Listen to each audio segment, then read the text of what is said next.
Bom dia, óbvios. Não, você não clicou no podcast errado. Eu sou Marcela Ceribelli, CEO e diretora criativa da Óbvios, e tô aqui só para apresentar para vocês nosso projeto em parceria com a Mary Kay, em que a gente quer que as mulheres levem suas carreiras cada vez mais longe. Serão 12 episódios com convidados maravilhosos e a apresentadora Luísa Brasil. É uma honra passar a bola para ela. Vai com tudo, Lu. Confia na quarta. Oi, pessoal, eu sou a Luísa Brasil e esse é mais um episódio do Confia na Quarta, nosso podcast sobre carreira e liderança feminina. As mulheres estão cada vez mais donas e proprietárias do próprio negócio. Depois de empreender e fazer uma estrutura girar, investir aparece como um segundo passo para ganharmos dinheiro e darmos um salto em nossa carreira. Mas se cuidar das finanças já não é fácil, investir parece algo muito mais complicado, não é mesmo? É fato que a maioria das mulheres enxerga o mercado como um risco. As investidoras não chegam a representar 30% do total de investidores na área. Hoje, no Confia na Quarta, vamos falar com Joana Gonçalves, da Verk Consultoria, sobre como investir o seu dinheiro.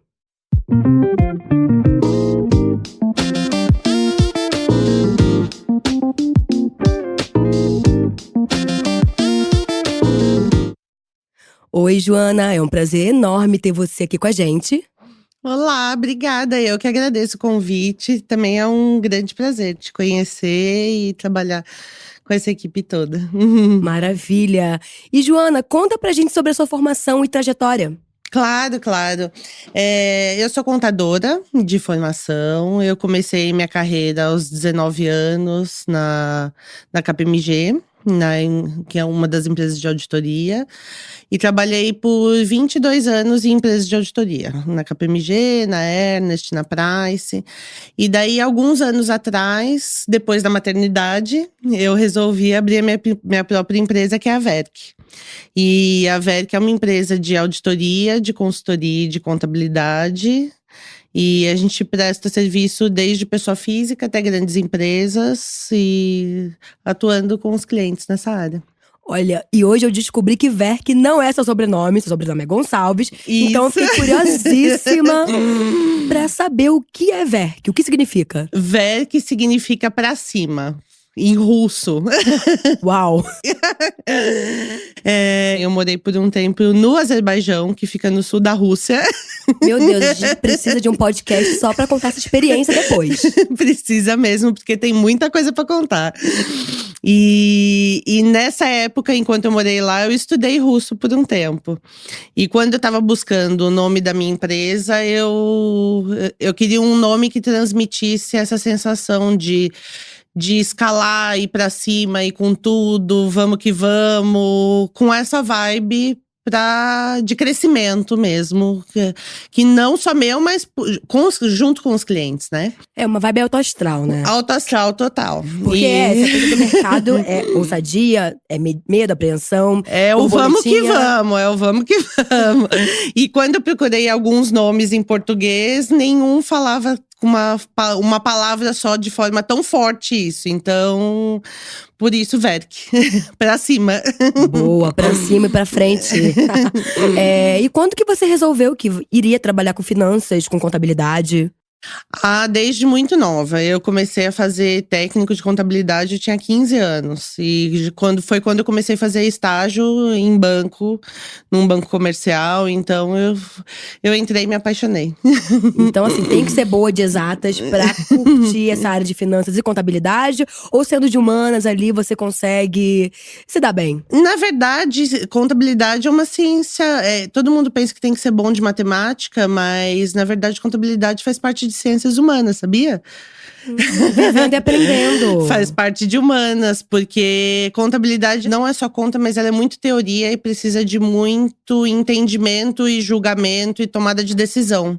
Por isso que envolve muito humanas. Tem um lugar analítico, né, dentro desse espaço de contabilidade e finanças, que às vezes não é sobre números, mas sobre pessoas e sobre contextos, né? Sobre pessoas, contextos e várias situações diferentes. Então, é fazer a conta dentro de cada uma dessas situações. situações, né?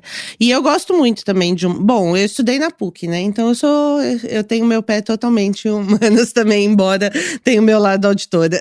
Bom, somos filhas da PUC. Filhas da PUC. E me diz uma coisa, Joana, como que você vê a posição da mulher nessa área? Na área de investimentos? Na área de investimentos, na área de finanças, enfim. Porque, de alguma forma, a gente vê um lugar muito masculino. Eu, pelo menos de fora, eu tenho muitos amigos dessa área e todos são homens. Eu queria entender de você como é que é esse contexto da representatividade da mulher. Eu acho que a gente já melhorou bastante, mas nem um pouco significativo do quanto que a gente ainda pode melhorar. Quando eu comecei, na verdade, na minha área tinham pouquíssimas mulheres. Pouquíssimas mulheres. Então a gente era bem exceção. Então hoje, quando a gente olha o pessoal ingressando na carreira, o pessoal que entra nessa área de auditoria, consultoria. Então hoje você vê ainda que tem mais mulheres do que tinha quando você olha para o pessoal que entra na carreira de trainee, mais novinho. Mas que são pessoas que vão se formar como líderes daqui a muitos anos, né? Ainda tem que passar pela sua carreira toda pela frente. Então ainda tem uma trajetória. E tem muito espaço, tem muito espaço. E tem-se uma coisa de que eu acho que são os estereótipos, né? Que a gente fala assim, que a mulher gosta muito de segurança, por isso que a mulher não gosta de investir, porque a mulher não gosta de correr tantos riscos quanto os homens. E não é verdade, não tem nada disso. O investimento ele pode ser composto de várias formas e não precisa ser de risco para ser investimento, enfim. Então tem os mitos aí que precisam ser tirados e quebrados para para que a coisa possa fluir. Olha, com tanto conhecimento, tanta expertise, por um acaso, Joana, você já passou por alguma situação em que você já se sentiu descredibilizada por ser mulher? Há várias. Ai, me conta alguma. Várias. Conta pra gente aqui. Várias. Na verdade, não só uma, mas como várias durante minha carreira toda. E principalmente quando eu tava grávida. Então, mas será que você vai estar disponível mesmo? Não, vou estar disponível. Minha filha hoje tem 6 anos. Mas será que você vai querer continuar depois que você for mãe? Lógico que eu vou querer continuar. Eu construí minha carreira por 20 anos, é lógico que eu vou querer continuar. Não é porque eu tô grávida. Agora que eu quero mais é continuar mesmo, pra ser um orgulho pra minha filha, ou seja… Pois é, né? As pessoas ainda têm essa ideia de que gravidez é doença, é um impedimento do desenvolvimento da mulher. Ou que vai limitar a carreira. Muito pelo contrário, depois que a gente é mãe, você fala, agora que eu quero conquistar o mundo pra dar um super exemplo pra minha filha. Então, sabe? Ainda tem muita gente que… A gente precisa levar conhecimento, porque é só o conhecimento que acaba tirando esse monte de informação errada do caminho, né? E qual é o nome da sua filha? Laura. A Laura, você acha que ela vai cair pra esse caminho das finanças, da contabilidade, ou nem? Não, ela já falou que ela vai ser artista. Olha, bom. Temos uma artista em casa, então, né? Uma artista. Eu acho o máximo, é super engraçado. Ai, que bom. Jô, dúvidas de todas nós. Quais são os primeiros passos para quem quer investir? Assim, os primeiros passos eu acho que é saber para que você quer investir. Por quê? Porque o investimento, ele pode… O perfil e os ativos que você vai investir, eles vão ser diferentes dependendo do seu objetivo. E assim, me conta agora o que são os ativos para quem tá em casa ou para quem tá no carro ouvindo a gente e não sabe essas terminologias do mercado, enfim. Claro. Então, assim, pensando no passo a passo, né? Então, a primeira coisa eu quero investir para quê? Eu quero investir porque eu quero deixar de ser um empregado CLT e ter meu próprio negócio. Eu quero investir para poder fazer uma viagem dos meus sonhos, para fazer uma grande festa, para ter filhos, para construir uma casa, enfim. O objetivo fim, ele é muito importante. E por que isso, né? Porque não é só o guardar dinheiro, né? Então, vou detalhar um pouquinho por quê. Esses ativos, eles podem ser… Você pode desde guardar o dinheiro na poupança, aplicar no Tesouro Direto, aplicar em fundos de investimento, aplicar em moeda estrangeira, enfim, letras de crédito. Tem uma série de ativos que eu te conto mais sobre cada um deles depois. Mas assim, cada um deles… Mas você pode resumir sobre linha de crédito, enfim, só pra gente se familiarizar, porque é algo muito novo, né? Claro. enfim, a gente quer que cada vez mais mulheres entrem nesse universo do investimento e das finanças. Claro. E daí, para cada um deles, tem um prazo de vencimento. E que, de repente, se você tirar o seu dinheiro antes… Por isso que eu falei que a primeira coisa é definir para que você quer guardar o dinheiro. Porque, de repente, se você falar assim, olha, eu quero guardar o meu dinheiro para minha aposentadoria futura, eu não quero mexer, então você vai usar um desses que eu vou contar para você agora.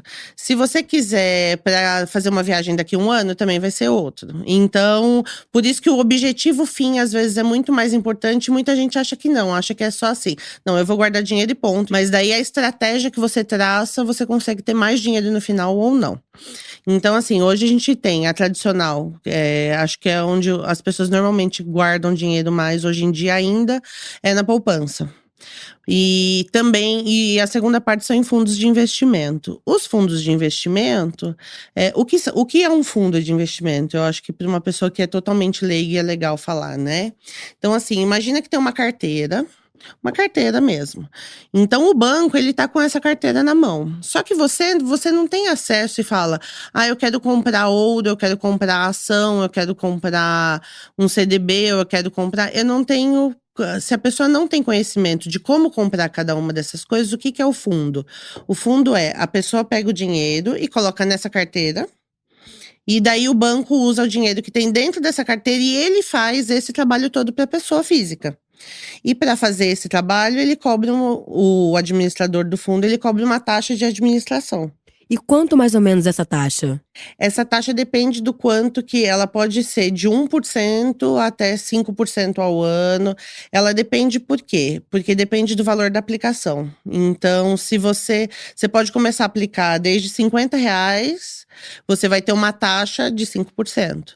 Agora, se você levar R$ 1 milhão para o banco vai falar, não, tudo bem, eu gerencio para você com uma taxa de 0,10%, porque você levou mais dinheiro. Então, a quantidade também depende da sua possibilidade de ingresso de recurso nesse fundo. Entendi, Joana. E dentro de todas essas formas de investir, qual você considera a mais segura? A mais segura, a gente pode dizer que é o Tesouro Direto. O que é o Tesouro Direto, né? O Tesouro Direto, ele é o dinheiro do governo. Então, o governo vai lá, ele tem um monte que é o que a gente chama de papéis, que cada um tem uma letrinha, uma terminologia. Então, tem LFT, LTN, enfim, é uma sopa de letrinhas. E cada um desses papéis tem um rendimento atrelado. Só que fora o Tesouro Direto, se você colocar o dinheiro num fundo também, tem uma coisa que muita gente não sabe, que chama FGC. O FGC, ele é o Fundo Garantidor de Crédito. Então, assim, vamos imaginar, se você coloca o seu dinheiro num banco e o banco foi interditado no dia seguinte, esse banco entrou em processo de falência ou em recuperação judicial, todos os bancos hoje, eles têm uma associação que chama FGC, que eles dão dinheiro para essa associação todo mês. Então, essa associação tem como se fosse um super fundo de reserva, que ela garante até R$ 250 mil. Então, assim, se você falar assim, de repente esse banco não é muito conhecido, eu tô com medo de depositar meu dinheiro, tem o FGC, que muita gente não sabe, que você pode, o banco fechou, ou enfim, aconteceu algum processo judicial, você pode ir até o FGC para recuperar o seu dinheiro. Entendi. E, enfim, vamos lá, pergunta para as ousadas. Quais são os investimentos mais arriscados? Mais arriscados são sempre aqueles relacionados à renda variável. O que é renda variável? A renda variável tem alguns tipos de investimento. É que eu quero contar tudo, então eu tô te favor. Eu me empolgo, eu quero te contar tudo. Fala que eu te escuto, nós escutamos, a gente quer saber tudo mesmo. Olha só, tem a renda fixa, e daí a renda fixa, vamos supor, você coloca R$ 1.000 na renda fixa e ela vai crescer sempre um valor acima desses R$ 1.000. Então, por exemplo, se você comprar hoje do Tesouro uma LFT por R$ 1.000, ela vai… Hoje a taxa de juros está 6% ao ano. Ela vai render os 6% ao ano bonitinha. Quando você tirar ela, né, com o cálculo equivalente ao período que você ficar lá. Só que daí a renda variável, o que acontece? Você pode perder, inclusive, até o valor total do seu investimento. E isso pode ser no caso de uma ação, por exemplo. Então, a ação as ações na Bolsa de Valores ou os fundos multimercados que têm aplicação em ações são as mais arriscadas, mas é aquela coisa, quanto mais arriscado, você tem a possibilidade de maior retorno. Então, o que eu acho sempre muito importante, assim, no investimento são duas coisas muito importantes. Um é a finalidade, né, que eu comentei com você no começo, porque, olha, não adianta eu querer aplicar no investimento super seguro, se eu puder sacar o investimento só em 2050 eu preciso do dinheiro ano que vem. E o outro é fazer um mix de investimentos. Aquela velha história de não colocar todos os ovos na mesma cesta. Então, fazer um mix. Então, olha, eu quero arriscar. Não arrisca com o seu patrimônio. Começa arriscando com 10% da sua reserva. Então, tá funcionando? Então tá bom. Você se sente confortável que não vai fazer falta nenhuma para você? Então aumenta para 12%, depois para 15% do total do seu patrimônio. Então, é uma forma de ter rendimentos mais altos, mas sem arriscar a sua estabilidade e o bolo, que é o que você vai precisar no final. Então quer dizer que não precisa de um valor específico em si para você começar a investir, né? Imagina, você sabe que no Tesouro Direto, o que é o Tesouro Direto, né? Então é você chegar no Banco Central ou no Tesouro Nacional. Nós, como pessoa física, a gente não pode chegar lá, bater na porta do Banco Central e falar: olha, eu quero comprar um título, você me remunera se eu te der meu dinheiro? Então o que você faz? A gente tem que abrir uma conta numa corretora. Então, isso é feito pela internet, é super tranquilo. É feito. Qualquer banco tem uma corretora atrelada e você faz um cadastro numa corretora super tranquilo. Um cadastro mesmo só com seus dados pessoais, para que a corretora saiba que não é nem lavagem de dinheiro, enfim, que você manda todos os seus documentos certinho. Quando você faz esse cadastro na corretora, a corretora ela faz esse papel. Ela bate lá na porta do banco e fala assim: olha, me dá aqui o dinheiro, porque a Luísa ela quer investir no Tesouro Nacional.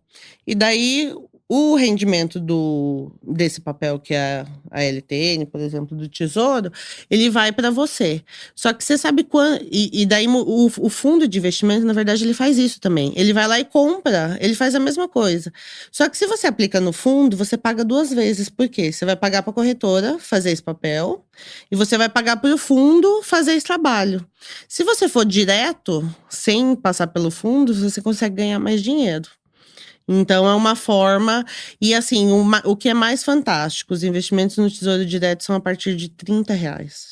Olha, R$ 30 então a gente já começa a pensar no investimento. Pois é, ou seja, ninguém precisa falar: eu vou juntar 5 mil para poder começar a investir. Não, o investimento no Tesouro Direto é a partir de R$ 30. Ou seja, é uma coisa que todo mundo pode fazer. Então, é acessível e existe a possibilidade, né? Então, não é uma coisa assim, só para quem tem muito dinheiro. O investimento, ele tem acesso para muita gente mesmo. Pois é, Jo, é o que eu costumo falar. Muitas das vezes, falar de investimento, finanças, não tá na barreira do financeiro, do dinheiro em si. Mas muitas vezes é sobre construção social. O quanto a gente não tem acesso à informação.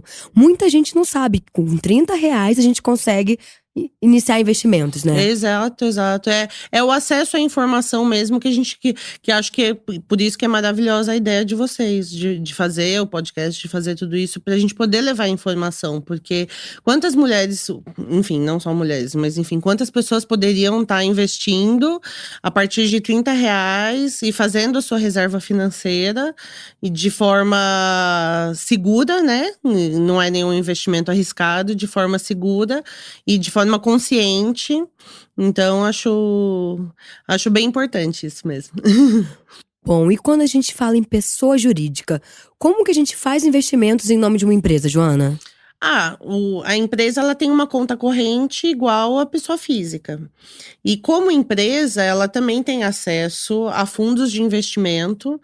E muitas vezes assim, o que acontece? O gerente do banco, ele já meio que, olha, deixa eu colocar seu dinheiro numa conta de aplicação automática.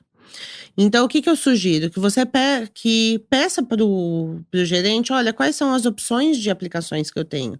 Porque muitas vezes aquela aplicação automática, ela tem um rendimento muito baixinho. E de repente você pode reservar uma parte para colocar uma que tem um rendimento um pouco maior e um período de resgate um pouco mais demorado. Caso você possa dispor de não usar esse dinheiro por um tempo.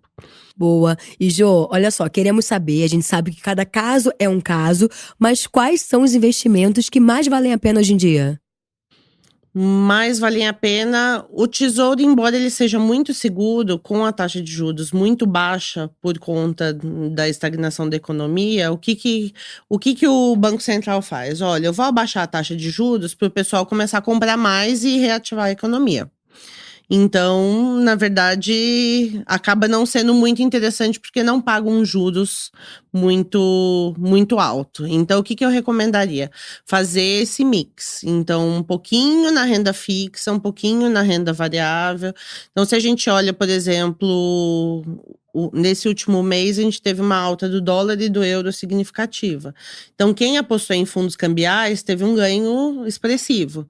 Mas, às vezes, isso vai na contramão do que é um fundo cambial que a pessoa não pode resgatar o dinheiro tão rápido. Então, às vezes, vai na contramão de uma possibilidade de decisão pessoal, que a pessoa vai ter que tirar o dinheiro logo. Então, é muito cada caso um caso. Pois é, e como é o processo de retirada desse dinheiro? Porque você fala, tem investimentos que a gente faz com 50 anos, de repente, Isso. sei lá, eu vejo a coisa da aposentadoria, da previdência privada. Aham. Mas, sei lá, tem outros que você pode retirar imediatamente. Como que é assim? Quero tirar o meu dinheiro, o que eu faço? Imediatamente você primeiro tem que conhecer uma coisa que eu falo que é muito importante quando vai aplicar em fundos de investimento, ler o regulamento do fundo. Então, o regulamento do fundo, o que é? É o combinado do fundo. Quando você pode aplicar, qual que é o valor mínimo, quando você vai resgatar, qual que é o valor mínimo. Tem alguns fundos que você pode resgatar o que a gente chama de D+2, que você pede hoje e recebe daqui 2 dias. Tem fundos que é em D+8. Então, assim, cada fundo, ele é uma pessoa jurídica. Cada um tem um CNPJ, tem milhares de fundos, né? Então, cada um é como se fosse uma empresinha. Então, tem que saber qual que é o regulamento daquela empresa. Então, o que eu acho importante é sempre assim, pede para ler o regulamento do fundo. Tem uma outra coisa que a gente não falou que eu acho que é bem importante falar de fundo de investimento, é que muitas vezes quando ou o gerente ou a pessoa, né, de contato da financeira, do banco que está trabalhando, quer te oferecer a aplicação num fundo, ele mostra a rentabilidade passada. Inclusive, uma das obrigações é escrever nesse prospecto do fundo que rentabilidade passada não é garantia de rendimento futuro. Então, muitas vezes, um fundo ele pode ter tido um super rendimento bom no ano passado e nos últimos 12 meses, e o gerente do banco pode falar assim para você: olha, aplica aqui nesse fundo que ele teve uma rentabilidade de 15% ano passado. Só que o ano passado tinha uma taxa de juros, um dólar de um jeito, uma economia de um jeito, e esse ano pode ser diferente. Então, nunca olhar para o passado e achar que vai se repetir. E isso é um engano muito grande que as pessoas costumam fazer. Joana, você me convenceu, quero começar a investir. O que eu faço, aonde eu vou, como eu começo? A primeira coisa, se você tiver conta em banco, você procurar qual que é a corretora atrelada ao banco, e isso você consegue no internet banking mesmo. Então, no portal do seu internet banking, deve ter comece a investir, investimento, alguma coisa assim. No link que você clicar, esse link ele vai ser direcionado para uma corretora, e você faz o cadastro na corretora. A partir daí primeiro, tomar a decisão de para que eu quero guardar meu dinheiro, para saber com relação aos prazos, e tomar a decisão aonde que você vai investir o dinheiro.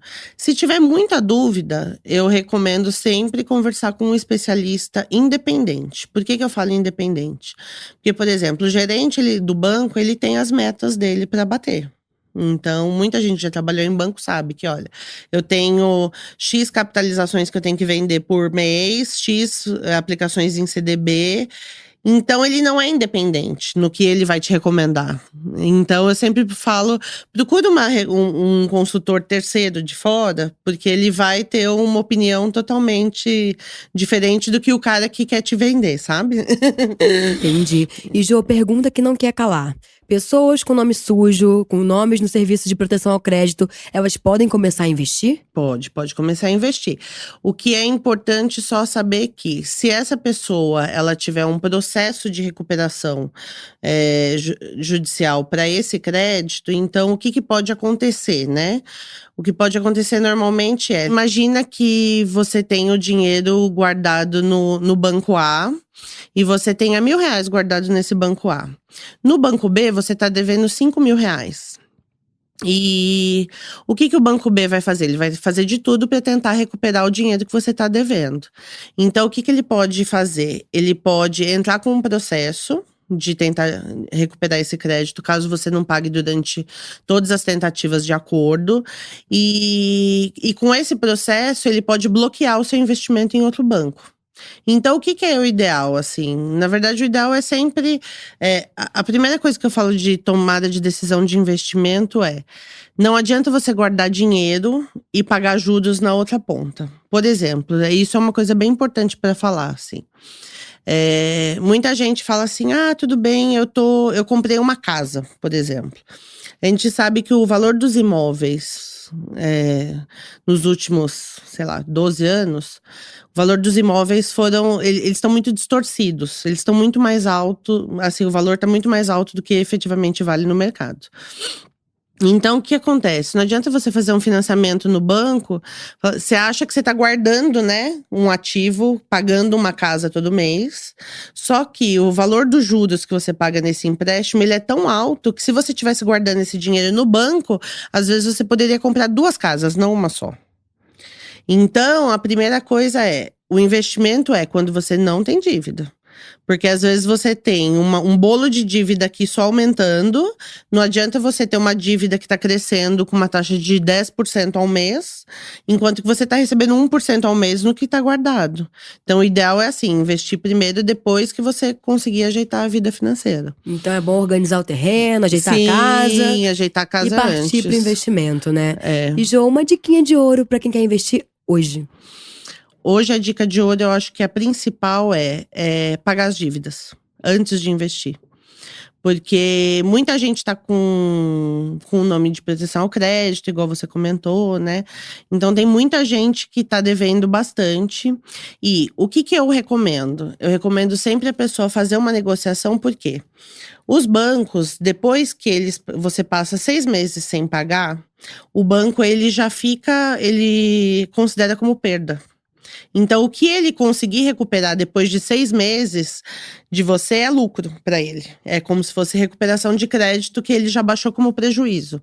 Então, se você está devendo 100 mil e o banco fala assim, olha, a sua dívida com os juros ela foi para 200 mil, você fala, tá bom, o meu valor inicial era 100 mil. Se eu juntar 80 mil, eu te pago à vista e você me dá o desconto. Então, o poder de barganha, quando você junta o dinheiro e depois acerta uma dívida à vista, eu acho que esse é o grande segredo, assim. Porque muita gente me procura sempre assim, no bolo, né? Tá no cheque especial, daí pega o crédito consignado para cobrir o cheque especial, daí o cheque especial cobre os juros, pega um empréstimo para cobrir os juros. Então, assim, para sair dessa bola de neve, eu recomendo sempre o quê? Fazer uma renegociação e uma proposta para pagar um valor menor à vista, que sempre é possível renegociar. Então, nessa você deixa de pagar aqueles juros tão alto. Maravilha, Joana. Olha, a gente trouxe aqui alguns dados que a gente vai debater sobre o contexto de finanças e investimentos aqui no Brasil. Segundo uma pesquisa publicada pela Cato, os salários das mulheres hoje chegam a ser 38% menores que os salários dos homens nos mesmos cargos. Nossa, isso ainda é um absurdo, né? Eu vi mesmo um estudo que tinha uma expectativa de que pra gente conseguir alcançar ainda vai demorar 80 anos. Então eu espero que as empresas, com todo esse trabalho que todas nós estamos fazendo, as empresas comecem a reduzir isso para que a gente não demore de fato 80 anos para conseguir ter salários equivalentes. Pois é, e que seja também um exercício de cada empresa de pensar em metas, né? Metas até 2020, enfim, até 2022, porque senão essa desigualdade, ela só vai cessar quando? Quando nossos netos, nossos bisnetos… Enfim, não faz o menor sentido, né? Exatamente. Uma pesquisa da Sophia Mind, empresa de pesquisa e inteligência de mercado do grupo Bolsa de Mulher, pontuou que na hora de investir, a compra ou a reforma de um imóvel vem em primeiro lugar para mulheres, com 42%, seguido de viagens e lazer, com 24%. Eu gosto muito da avaliação de que pensar muito bem antes de comprar um imóvel. Então, se você pensar nesse valor, o dinheiro mesmo. É que eu acho que a gente tem uma cultura no Brasil, a gente criou-se uma cultura muito forte de casa própria. Então, o sucesso é quando você tem, eu tenho a minha casa própria, um dia eu vou ter a minha casa, eu vou ter o meu canto. E isso não é verdade, porque hoje o preço dos aluguéis, porque muita gente comprou imóvel para alocar como investimento lá atrás, 15, 10 anos atrás. E não tem tanta gente querendo alocar, porque todo mundo comprou. Então, tem muito imóvel para alugar com valores reduzidos. Então, muitas vezes você pode morar na casa dos seus sonhos, ela não necessariamente precisa ser uma casa de sua propriedade no seu nome. Muitas vezes é mais rentável, fazendo a conta ao longo de 20 anos, o quanto que você pagaria de aluguel em 20 anos. E o quanto que. Daí você pode falar assim: tá bom, mas a casa vai ser minha, né? Tá bom, mas a casa vai ser sua. Só que se você puder ter essa casa depois de 20 anos e mais outra casa. Vai ser melhor ainda. Então, sempre toma. Porque os financiamentos e empréstimos para aquisição de imóveis, eles têm muitos juros e muita taxa. Então, pensar muito bem nessa decisão da compra da casa própria. Bom, Jô, meu mundo caiu, porque assim, eu sempre fui ensinada pelos meus pais que assim, essa segurança da casa própria é um benefício e tudo mais. Então, assim, não é bem assim. Não é bem assim. E a segurança da casa própria, muitas vezes ainda, se essa casa própria for um apartamento, ela vem acompanhada de um condomínio, o IPTU e todas as dívidas também. Ou seja, você sempre vai ter por mais que você terminou de pagar o seu apartamento, você sempre vai ter o condomínio e vai ter as outras contas. Enfim, e muitas vezes você consegue locar um espaço com o mesmo conforto, com o mesmo pacote, digamos assim, com um valor muito menor, se você desconsiderar o quanto de juros que você vai pagar no seu financiamento habitacional. Entendi. Sabe o que eu recomendaria? Antes de tomar essa decisão, procurar uma pessoa especialista. Porque uma pessoa especialista sabe fazer a conta de quanto vai ser o custo efetivo do seu financiamento.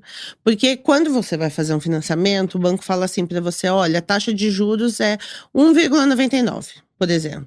Só que essa taxa de juros, ela não é só a taxa de juros. Tem outras taxas que compõem um custo efetivo total do financiamento. Ou seja, o empréstimo nunca é só o 1,99. Ele tem o IOF, ele tem a tarifa de abertura de crédito, ele tem outras coisas que quando você coloca no pacote, o 1,99 vira muito mais caro.